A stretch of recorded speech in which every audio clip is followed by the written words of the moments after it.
Assalamualaikum warahmatullahi wabarakatuh. Perkenalkan, nama saya Koko Putra. Di sini kami dari kelompok 2 akan mempresentasikan tentang aliran pendidikan. Sebelumnya, perkenalkan kami dari kelompok 2 yang beranggotakan Ira Ratnasari, Muhammad Nopal Satriawan, Penny Febriani, Kina Zalpa Zakiyah, Aipupu Purnama, Ratna Oktaviani, dan Penny Tragis Nurjana.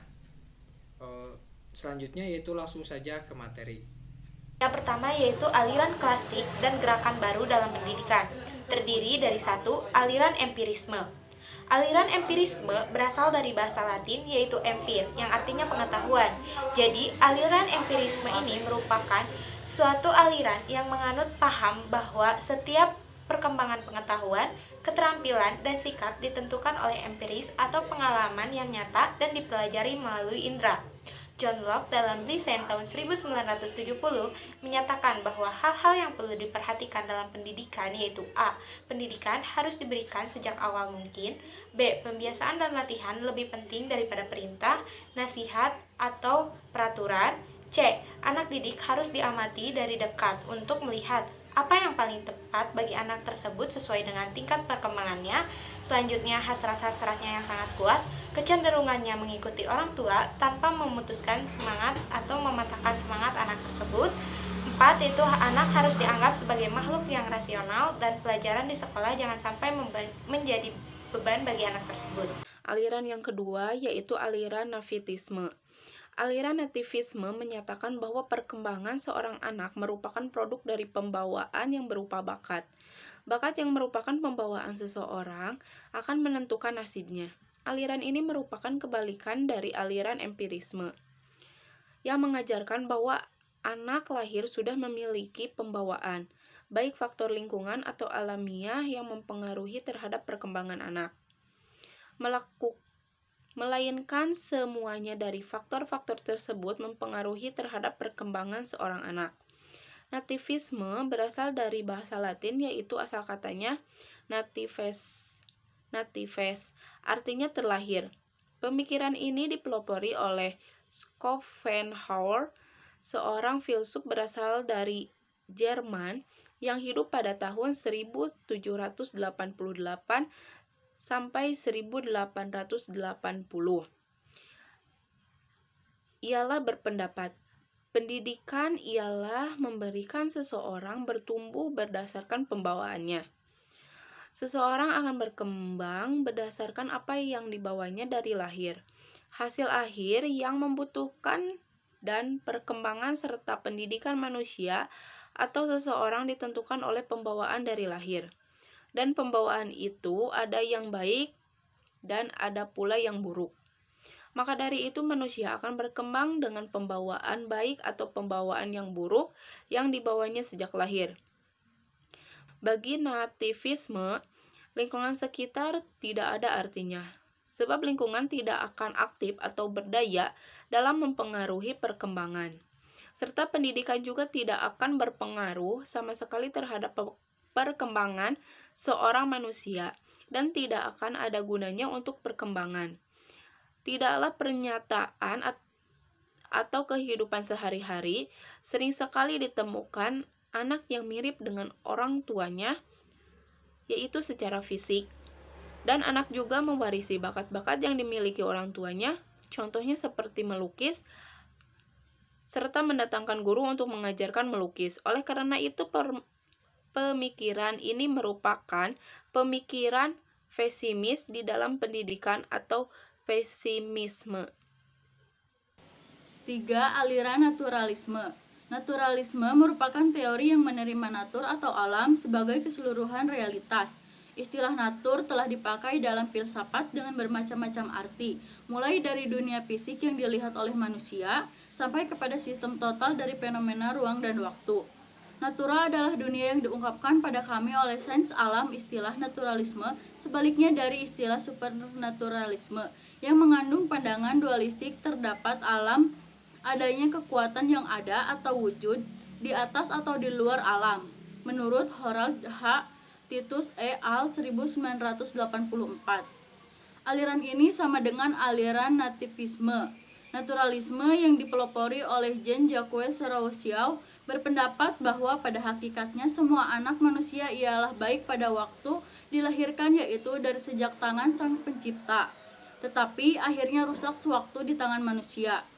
Oleh karena itu, Jean-Jacques Rousseau menciptakan konsep pendidikan alam, artinya anak hendaklah dibiarkan tumbuh dan berkembang sendiri menurut alamnya. Manusia banyak mencampurinya. Ajaran dalam teori ini mengatakan bahwa anak sejak lahir sudah memiliki pembawaan sendiri, baik bakat minat, kemampuan, sifat, tingkah laku atau watak, dan lain-lain pembawaan akan berkembang sesuai dengan lingkungan alam. Maka pendidikan yang terakhir ini sangatlah berpengaruh baik terhadap perkembangan anak. Pendidikan progresisme sangat memuliakan harkat dan martabat anak dalam pendidikan. Anak bukanlah orang dewasa dalam bentuk kecil. Hukum alam memiliki ciri sebagai berikut. 1. Segalanya berkembang dari alam. 2. Perkembangan alam serba teratur, tidak meloncat-loncat melainkan terjadi secara bertahap. 3. Alam berkembang tidak tergesa-gesa melainkan menunggu waktu yang tepat sambil mengadakan persiapan. 4. Aliran konvergensi. Di dalam aliran konvergensi ini ada faktor pembawaan maupun lingkungan yang mempunyai peran sangat penting, karena keduanya tidak bisa sama sehingga tidak bisa dipisahkan. Pembawaan anak-anak sejak lahir tidak akan bisa berkembang dengan baik tanpa dukungan lingkungan yang tepat. Ada seorang ahli pendidikan Jerman yaitu William Stern mengemukakan pendapat bahwa seorang anak yang baru lahir yang disertai dengan pembawaan baik maupun buruk. Aliran ini berpendapat dalam proses perkembangan anak, karena faktor pembawaan ataupun lingkungan ini mempunyai peran yang sangat penting. Oleh karena itu, hasil pendidikan yang baik tergantung dari pembawaan dan lingkungan. Ada dua garis yang menuju satu titik pertemuan, yaitu pembawaan, lingkungan, dan hasil pendidikan. Dan menurut teori konvergensi, pendidikan itu berdasarkan pendidikan mungkin untuk dilaksanakan. Pendidikan disebut sebagai pertolongan kepada lingkungan anak-anak didik untuk mengembangkan potensi yang baik dan mencegah berkembangnya potensi yang kurang baik. Terakhir, yang membatasi hasil pendidikan adalah pembawaan dan lingkungan. Selanjutnya yaitu gerakan baru pendidikan. Gerakan baru pendidikan terpusat pada perbaikan dan peningkatan kualitas kegiatan mengajar pada sekolah. Gerakan-gerakan tersebut telah memberi berbagai kontribusi terhadap penyelenggaraan belajar di sekolah. Yang pertama yaitu pengajaran alam sekitar. Gerakan pendidikan ini bertujuan untuk mendekatkan anak dengan alam sekitarnya. Pendiri gerakan ini yaitu antara lain adalah F.R.A. Finger tahun 1808 sampai 1888 di Jerman dengan Heimakunde atau pengajaran alam sekitar, dan J. Lichtard tahun 1859 sampai 1916 di Belanda dengan Hetvol-Leven atau kehidupan senyatanya. Prinsip gerakan Heimakunde adalah dengan cara mengajar alam sekitar tersebut, guru dapat mencontohkan secara langsung begitu pentingnya pengajaran dengan mewujudkan itu sesuai dengan sifat-sifat dan dasar-dasar pengajaran. Pengajaran alam sekitar memberikan pengajaran sebanyak mungkin agar si anak dapat aktif dan giat. Pengajaran alam sekitar memungkinkan untuk memberikan pengajaran yang sangat totalitas. Pengajaran di alam sekitar memberikan anak bahan apresiasi intelektual yang sangat kokoh dan tidak verbalitas. 5. Pengajaran alam sekitar memberikan persepsi emosional. Sedangkan J. Lichtard mengemukakan pegangan dalam Hetvol-Leven sebagai berikut. Anak harus mengetahui barangnya terlebih dahulu sebelum mendengar namanya. Pengajaran sesungguhnya harus mendasarkan pada pengajaran selanjutnya dan harus diadakan perjalanan hidup senyata ke semua jurusannya. Baik, terima kasih kepada pemateri sebelumnya. Di sini saya akan melanjutkan materi mengenai dua aliran pokok di Indonesia, yaitu Perguruan Kebangsaan Taman Siswa. Perguruan Kebangsaan Taman Siswa didirikan oleh Ki Hajar Dewantara pada tanggal 3 Juli 1932 di Yogyakarta, yakni dalam bentuk yayasan.